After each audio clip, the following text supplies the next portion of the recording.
A wise man once said, think before you talk, but Kanye West took that the other way around. We've seen Kanye give his opinions on many things, and if you haven't already guessed, he's back at it again. In this video, we'll take you through everything West said about George Floyd, Kim and Pete, and Jews. Yup, Jews. Also, he's buying Parler. Without further ado, let's dive right in. First things first, what does he have to say about George Floyd? When we thought Kanye was done with his absurd opinions on Instagram, the rapper left us stunned with everything he had to say in the new Drink Champs. We know West has rarely shied away from talking, but this time, he talked a bit too much. Firstly, he's buying Candace Owens' statement about George Floyd, the one where his death was blamed on his health conditions and fentanyl overdose rather than police brutality. Yep, that one. The Donda 2 rapper said he watched Candace's documentary, The Greatest Lie Ever Sold, George Floyd, and the Rise of BLM. The Yeezy owner even claimed that if you look closely, the guy's knee isn't on George's neck. And if that wasn't problematic enough, the rapper/producer compared the whole situation to Virgil Abloh, insinuating that the late designer didn't die of cancer and was being painted as a martyr by Louis Vuitton. And also, supposedly, Floyd's family is now taking legal action against him. Next up, Floyd isn't the only one he talked about.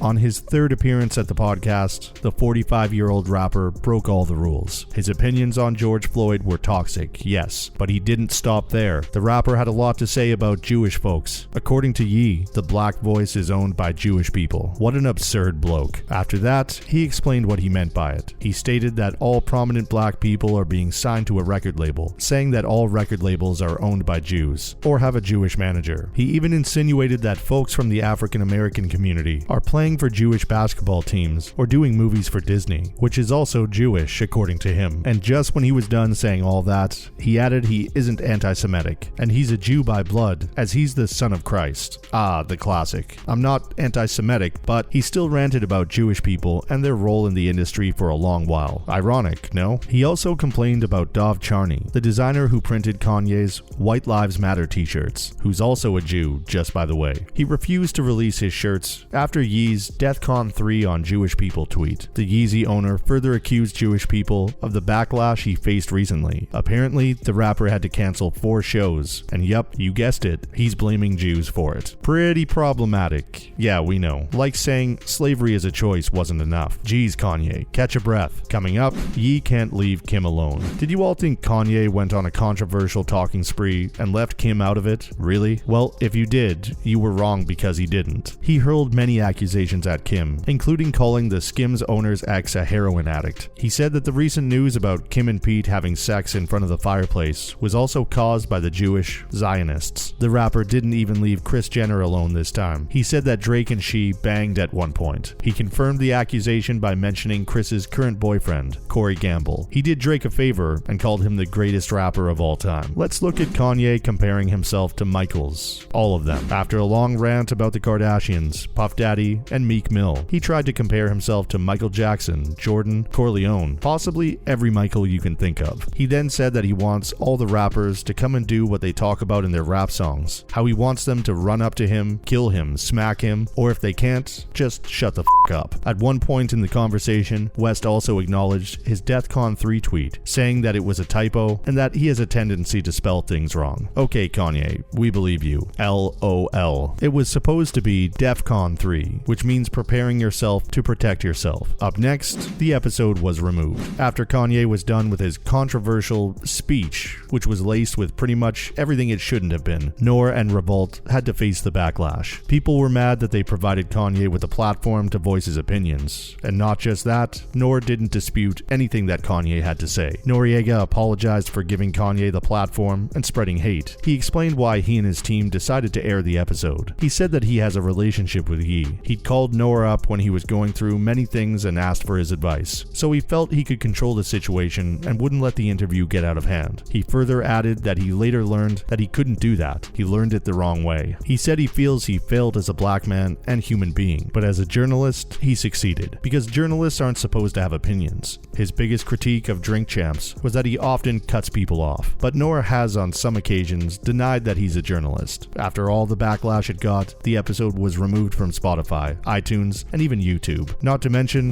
the podcast is pretty controversial on its own. Okay, so Kanye's appearance on the podcast wasn't the only controversial moment at Drink Champs. There have been many more. From encouraging Lamar Lamar Odom, who has previously struggled with addiction to drink, to letting Boozy spread his anti-gay bias. Drink Champs has been under the radar for some time now. Noriega called into the Breakfast Club to apologize for whatever happened in the latest episode, but some of his statements suggested he cares about the ratings on his podcast more than the public sentiment. Honestly, by the looks of it, this doesn't just look like a blip in both Kanye's career and Noriega's podcast, but a pretty big turning point. Have to wait and watch now. Moving on, Kanye West plans on buying Parler. Following the musician's removal from Instagram and Twitter because of anti-Semitic posts, Parler, a right-leaning social media platform, announced that Kanye West would purchase the company. Parler's parent company, Parliament Technologies, announced that the parties had reached an agreement in principle, but they won't be elaborating further. The agreement would put Ye in charge of the platform, specifically liked by Donald Trump's supporters. He has over 8,000 followers on his verified account, which he created recently. The rapper-producer said in a statement that he wants the app for people with conservative views because all the other apps pin their opinions as controversial, inhibiting them from having freedom of speech. Let's look into what Parler's CEO had to say. The acquisition occurs as the social media market gets more competitive and is increasingly dominated by well-known people with strong political and commercial sensibilities. One of the most popular social media platforms, Twitter, might be sold to Elon Musk, but that's a long story for another day. Trump's media company runs the turbulent Truth Social, and one of his former aides, Jason Miller, launched GetTR last year. So yeah, rich folks are buying up or launching social media platforms because they don't like the existing ones. These alternative sites bloomed in 2020 after many complaints from conservative politicians and pundits, complaining that big social media sites censor their opinions. The chief executive of Parler, George Farmer, Candace Owens' husband, said that Ye needed a platform to say whatever he wanted. And since other platforms have banned him, he's taking a different path. He will move aggressively here. Following up, Parler expects this deal to give it the momentum. Parler hopes Ye's brand strength and popularity will give it the boost it needs. According to data from SimilarWeb, a digital analytics company that tracks and estimates website traffic, the website has lagged many of its rivals in terms of monthly viewers. The data shows that Parler's monthly visits have decreased by 83% this year compared to the same period in 2021. According to data, Parler received 1.25 million visits from desktop and mobile devices in September. Farmer claimed Parler has 16.5 million accounts that have been registered, and they add 50 to 100,000 new users each month. He refused to say how much Ye, who according to Forbes has a net worth of $2 billion,